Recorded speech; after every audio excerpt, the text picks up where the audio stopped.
किसी ने हमें फांसा नहीं है, हम स्वयं फंस गए हैं।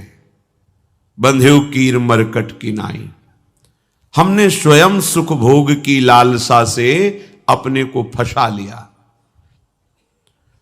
अब वास्तविक सुख क्या है, चरम सुख क्या है, हमारी आंतरिक मांग क्या है, ये हम नहीं जान पा रहे। बस सामने दृश्य को देखा और टूट पड़े, सुख भोग लेंगे, हम सुखी हो जाएंगे। ये भ्रम है। तुम किसी प्रकृति जनित रचना से कभी सुखी नहीं हो सकते, क्योंकि तुम परमात्मा अंश हो, तुम अपने अंशी की खोज कर रहे हो। भ्रम से तुम नाना प्रकार के दृश्य पदार्थों में, परिवर्तनशील नाशवान पदार्थों में अपनी मांग पूरी करना चाहते हो, नहीं हो सकती। क्यों? क्योंकि तुम चिदानंद अंश हो, तुम्हें चिदानंद सुख चाहिए। ये प्राकृतिक सुख अनेक जन्मों से भोगते चले आए, अगर कहीं इसमें हमारा विश्राम होता तो आज तक हम सुखी हो जाते। भगवत कृपा से संत समागम प्राप्त होता है, पर कैसी मलिनता बुद्धि की है कि संत समागम में जाकर के हम यही जानना चाहते हैं कि वो उपाय बताओ जिससे हमें मांगे हुए भोग प्राप्त हों। भोग भोगने वाला शरीर जो निश्चित नष्ट हो जाएगा, वो नष्ट ना होने पावे। संसार में माना हुआ सुख हमें भरपूर प्राप्त हो। भ्रम मत रखना। अगर संतों की इसमें आस्था होती तो संत काहे को ही बनते। जिनमें उनकी आस्था नहीं है वो तुम्हें कैसे दे सकते हैं। एक अंधा कुएं में गिरने जा रहा हो तो कोई नेत्र वाला उसको कैसे ढकेल सकता है, कैसे जाने दे सकता है। ऐसे ही हम ज्ञान नेत्रों से अंधे हैं, इसलिए हम इस भवकूप में नाना प्रकार के सुख की लालसा से कूदने जा रहे हैं या कूद चुके हैं। संतों का समागम बचाने के लिए होता है, फंसाने के लिए नहीं होता। लोग पूछते हैं कि संतों का क्या चमत्कार है, दिखाओ अपना चमत्कार। संतों का वास्तविक जो भगवत प्रेमी महात्मा है, उनका स्वाभाविक चमत्कार प्रकट होता है।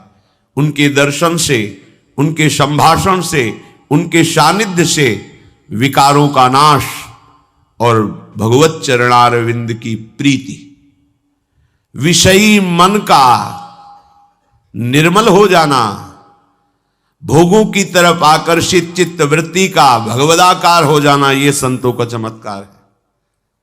तुम्हारा कोई रोग ठीक हो जाए, कोई भोग मिल जाए, कोई परिस्थिति सुधर जाए, इसे संतों का चमत्कार मत समझना।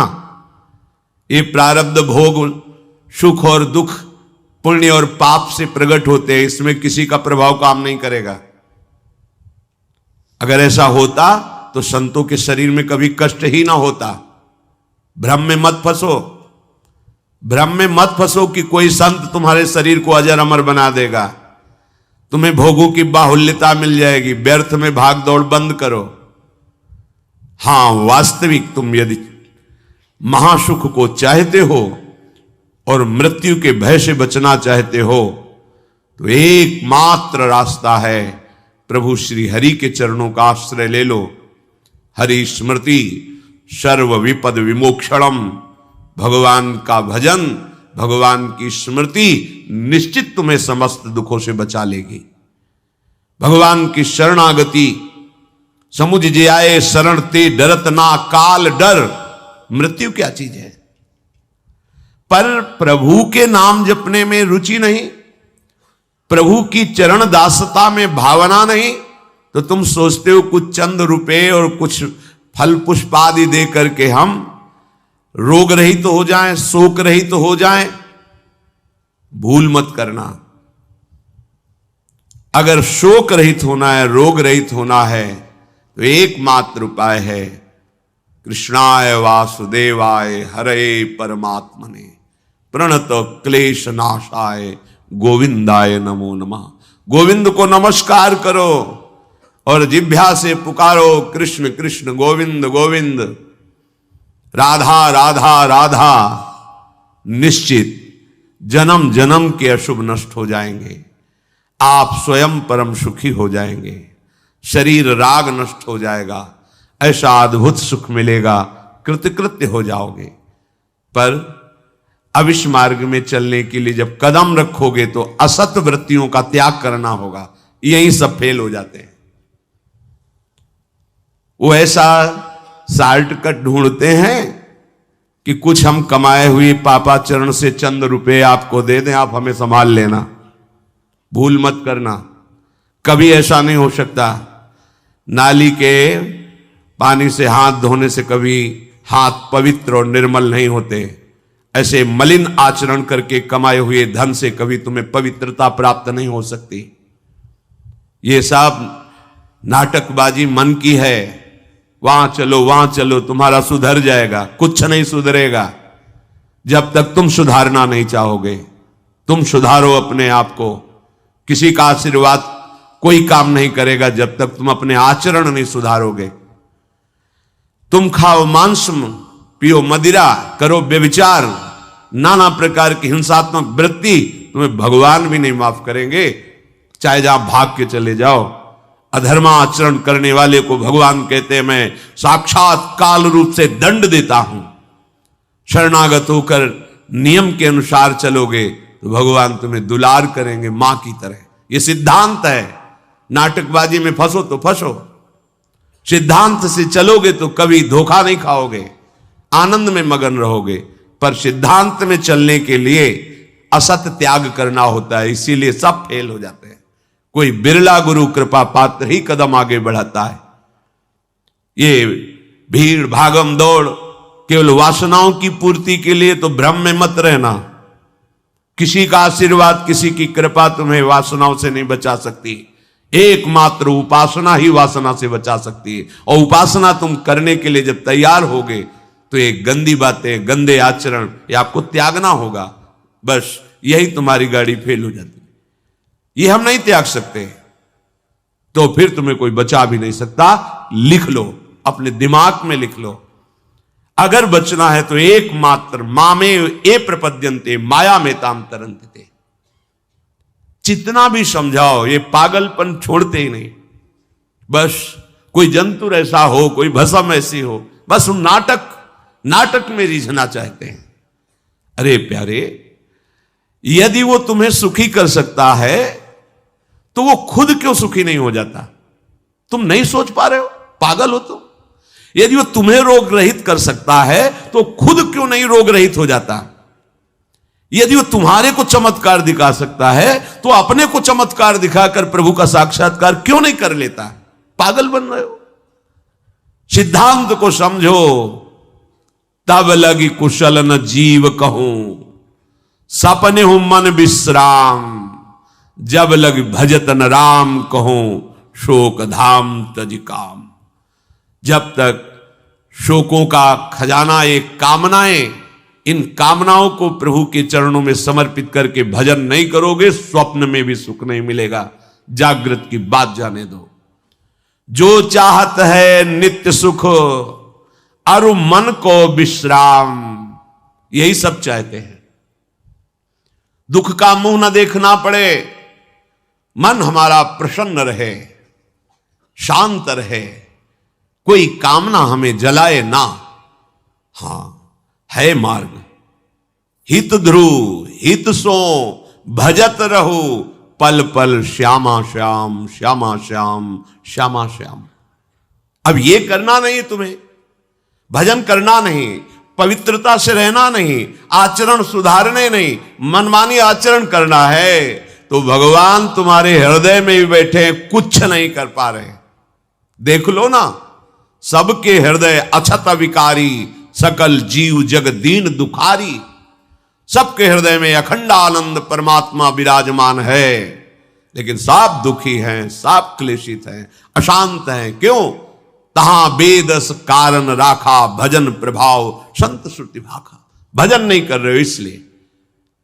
भजन किए बिना कुछ नहीं हो सकता। मान लो हमारी बात, कहीं भागने की जरूरत नहीं। राधा राधा राधा सब ठीक कर देंगी लाडली जो, बड़ी करुणामयी है। यदि आप भजन नहीं करोगे तो वारी मथे घृत होए बरु सिकता ते बरु तेल, बिनु हरि भजन न भवतरी या सिद्धांत अपेल। इसे कोई काट नहीं सकता, अपेल सिद्धांत है। विनिश्चितम बदामि तेन अन्यथा वचांस में हरिम भजंती ये नरा भवसागर तरंती ते। पानी को मथ करके बड़ा चमत्कार कर लो, घी निकाल लो, हो सकता है। बालू को पेर करके तेल निकाल सकते, हो सकता है। असंभव को तुम ये संभव कर सकते हो, पर भजन के बिना तुम दुख से निवृत्त नहीं हो सकते। गोस्वामी जी का ये अटल विश्वास, महापुरुषों का अटल विश्वास, शास्त्र का अटल आदेश, बिना भजन किए तुम्हारे अशुभ कर्म नष्ट नहीं होंगे, और अशुभ कर्म नष्ट हुए बिना तुम सुखी नहीं हो सकते। सिद्धांत से चलोगे तो सुखी हो जाओगे, नहीं भटकते घूमोगे, पूरा जीवन नास्तिकता और अश्रद्धा में उतर जाएगा। सिद्धांत से चलोगे तो कृतकृत्यता का अनुभव होने लगेगा, और नाच नाच कर कहोगे वाह संत समागम का क्या फल होता है, ये मैं पा गया, पायो जी पायो मैंने, राम रतन धन पायो। मारा घूम रहा है जीव, कोई औषधि मिल जाए, कोई भस्म मिल जाए, कोई जंतुर बांध दे, कोई आशीर्वाद दे दे, अरे पागल हो। तुम्हारे कर्म ही तुम्हें दंड देंगे, तुम्हारे कर्म ही तुम्हें सुखी करेंगे। हां, हम कैसे अपने कर्मों को सुधारें, यह है संत समागम। आप अपने द्वारा अपना उद्धार कीजिए, कोई तुम्हारा उद्धार नहीं कर सकता। उद्धार की युक्तियां, उद्धार का मार्ग, उद्धार के सिद्धांत और सहयोग ये संतों से प्राप्त होता है। आशीर्वाद से उद्धार नहीं होता, आशीर्वाद से सुख दुख की निवृत्ति नहीं होती, वो ज्ञान से होती है।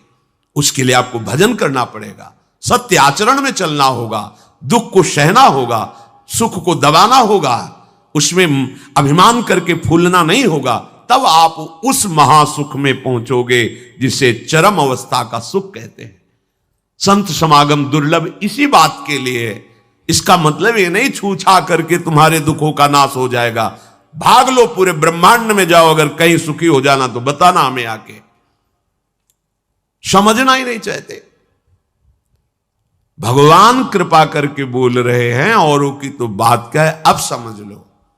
श्री भगवान कह रहे हैं इदम तुते गृहतमं प्रवक्ष्याम्यनसूयवे ज्ञानम विज्ञान सहितम यज्ञात्वा मोक्ष से अशुभात्।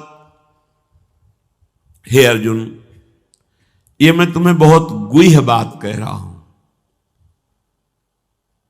क्या होता है जब हृदय की बात कुछ कहने को आती है तो बार बार कहा जाता है कि आप अन्यथा मत सोचना, सत्य सत्य सत्य कह रहा हूं, ये बात तुम केवल समझ लीजिए। मतलब वो विवश होकर अपने हृदय की बात तुम्हें दे रहे हैं, जो छुपाए रखे जीवन भर वो तुम्हें दे रहे हैं, पर अनाधिकारी होने के कारण वो बात पकड़ नहीं पाते। संतों की बात में ही तुम्हारा कल्याण छुपा हुआ है। उनकी बात मान लो, फिर आप देख लो कैसे आपकी अध्यात्म उन्नति होती है। आप जो भी करेंगे वो अहम की धरा से होगा। अहम की धरा लोक लोकांतर तक ले जा सकती, लेकिन जीवन मुक्त नहीं कर सकती। जीवन मुक्त होने के लिए अहम का विसर्जन चाहिए, वो होता है गुरु कृपा से, संतों के वचनों से। विश्वास कीजिए, बिना संत वचन गुरु वचन पर चले कोई जीवन मुक्त नहीं हो सकता। अगर जीवन मुक्त नहीं हुआ तो सब किया कराया माटी हो गया। चाहे ब्रह्म लोक जाओ चाहे स्वर्ग लोक जाओ, आना तो यही पड़ेगा लौट के। तो फिर क्या हुआ, एक विशाल स्वप्न सुखद समझ लो, जगे तो फिर वही मृत्युलोके विशंति। भगवान कह रहे मैं बहुत गुह्य बात बता रहा हूं, अत्यंत गोपनीय बात, गोपनीय जो अभी तक छुपाए रखा है हृदय में। ये जो ज्ञान सहित विज्ञानानंद घन का मैं तुम्हें वर्णन करूंगा, ये अनुसूयवे दोष दृष्टि से जो रहित है वही समझ पाएगा। दोष दृष्टि से रहित, जब भगवान अवतार लेते हैं तो मनुष्य जैसी लीला करते हैं, यही सुख देने के लिए तो अवतरित हुए, अपनी महिमा से घटे हैं, उतरे हैं। अवतार का मतलब होता है अपनी महिमा से उतरना। भगवान की जो अनंत महिमा है उससे उतरते हैं, हम उनको देख पाए, उनसे बात कर सके, उनके साथ खेल सके, वो ऐसे उतर कर हमारे समान लीला करते हैं। उनकी लीला को देख करके अगर किसी को दोष दृष्टि होती है तो बोले इस गुहितमम के सुनने का अधिकारी नहीं। जब हम भगवान को भगवान न मानकर व्यक्ति मानते हैं तो हमारी दृष्टि वैसे ही दूषित हो जाती है। वैसे केवल भगवान की ही लीला हो रही है, पर हमारी दृष्टि दूषित होने के कारण हमें व्यक्ति दिखाई देता है, स्त्री पुरुष दिखाई देते हैं, गुणात्मा महात्मा दोषात्मा ऐसा सब भेद नजर आता है। पर यहां जो भगवान कह रहे कि जो मेरे पर दोष दृष्टि ना रखता हो, अरे बड़े बड़े परमहंसों का जहां प्रवेश नहीं वो भगवान का रास है। जहां ज्ञान समुद्र भगवान शिव भी प्रवेश पाने के लिए ललचाए और भगवान श्री कृष्ण की मंद मुस्कान से गोपी स्वरूप होकर प्रवेश पाए। बोलो ज्ञान समुद्र भगवान शिव जिस रास रस के लिए ललचाए, वो रास रस प्राकृतिक स्त्री पुरुष का मिलन हो सकता है क्या? पर अनाधिकारी के तो क्या उपहास, ऐसा क्या? तो इसलिए भगवान यह कह रहे हैं कि जो अनुसूयवे प्रवक्ष्याम अनुसूयवे, जो मेरे से दोष दृष्टि नहीं रखता। अब आप केवल मेरे ही आज्ञा का पालन करेंगे, मैं जैसा कहूंगा उससे एक कदम पीछे नहीं हटेंगे। हो भाग्य, कितनी कृपा कि मुझे समस्त प्रपंच से समेटकर एक मार्ग में लगा रहे। जहां श्रद्धा है तो वहां शब्द दूसरा भाव निकाल देगा, और जहां दोष दृष्टि वहां भाव दूसरा निकाल देगा। इसलिए श्री भगवान कह रहे, मैं अत्यंत गोपनीय बात तुमसे कह रहा हूं हे अर्जुन। अपने प्रियजनों से, प्रिय शिष्यों से बात कही जाती है। तब तक गीता जी का श्री भगवान ने उपदेश अर्जुन जी को नहीं दिया जब तक मित्र भाव रहा, नहीं दिया। सारथी पद पे बैठे हैं, आज्ञा की दोनों के बीच में रथ, इधर सेना कौरवों की पांडवों के बीच में, भगवान बीच में खड़ा कर दिया। जब देखा मोह ग्रसित हुए, निवारण में असमर्थ पाया, तो भगवान की शरण में होकर के कार्पण्य दोषो परत स्वभावा प्रछामि त्वाम धर्म सम्मूढ़ चेता।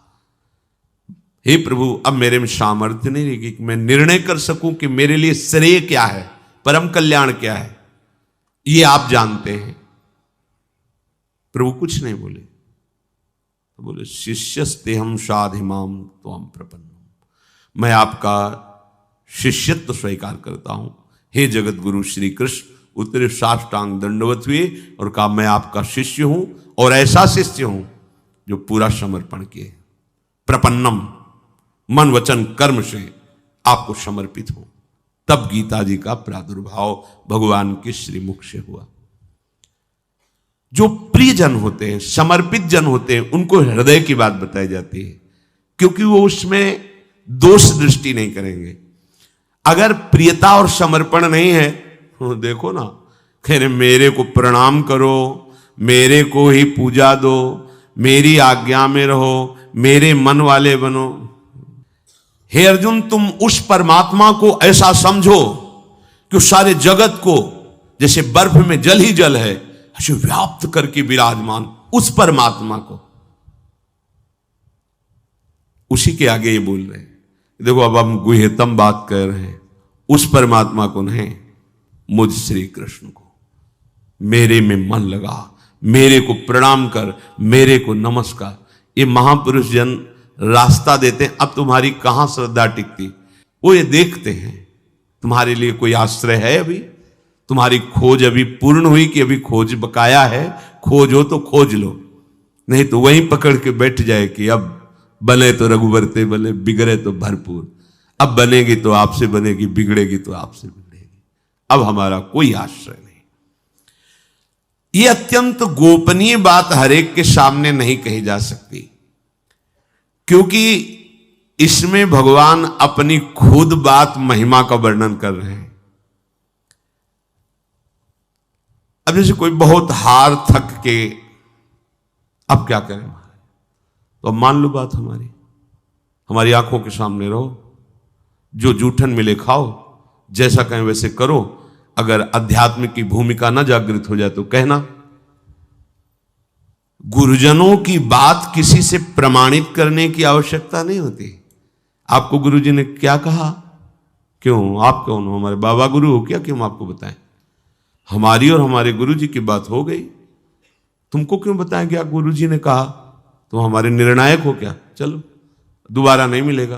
पर बैठाल के वो आज प्रवचन में ये कह रहे थे, समझो। अब वो जो समझाएगा वो तुम समझ जाओगे, जो गुरु समझा रहे थे वो समझ में नहीं आएगा। इसीलिए भगवान करें अत्यंत गोपनीय बात है। जब तक हमारा ये मन समाधान नहीं पाता तब तक भटकना पड़ता है। कहीं एक जगह पकड़ लो, ये जो अनेक जगह भटकना है बंद करो, एक जगह पकड़ लो, एक विश्वास रख लो, एक नाम जो गुरु ने दिया, एक मंत्र दिया है, अविद्या का नाश हो जाएगा, माया परास्त हो जाएगी। पर समझ नहीं पा, दुकानें लगी हुई हैं, 4-6 दुकान घूम लेते हैं, चलो घूम लो, पर कहीं एक दुकान तो बांध लो कि हमें सारा माल यहीं से लेना है, तो तुम्हें छूट मिलने लगेगी। एक व्यवहार, हजारों की लाइन लगी, लेकिन आने दो, ये पर्सनल ग्राहक है, आने दो। ऐसे ही मेरे ईश्वर की दुकान में है सबका जीवन खाता। परिचय तो बना लो भगवान से, निहाल हो जाओगे। भटकना, हम जब ये बातें सुनते हैं ना तब लगता है कितनी हंसी की बात। जितनी देर तुम अमुक जगह जाकर के झाड़ फूक करवा कर उतनी देर राधा राधा जपो, बिल्कुल ठीक हो जाएगा, सब ठीक हो जाएगा। क्योंकि कोई भी जो हमें क्लेश देने के लिए आया है, कर्म है हमारा। जब भूत हो, प्रेत हो, चांडाल हो, रोग हो, दुख हो, विपत्ति हो, ये सब हमारा कर्म है। और उस अशुभ कर्म का नाश करने के लिए भगवान नाम जय घोष कर रहा है।